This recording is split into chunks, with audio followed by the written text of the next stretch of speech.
Once upon a time, in the wide, twinkling sky, there was a little star named Twinkie. Was smaller than all the other stars and often felt shy. Every night, the stars would shine brightly, lighting up the dark sky. But Twinkie's glow was soft and dim.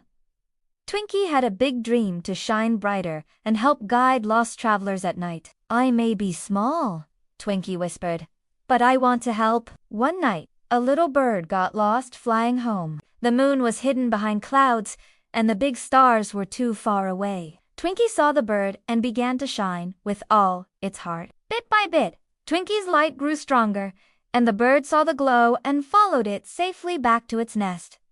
All the stars cheered.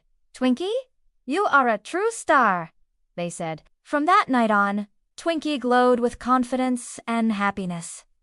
Even though Twinkie was little, its big heart made it shine the brightest of all. Moral: no matter how small you are, you can do great things with kindness and courage.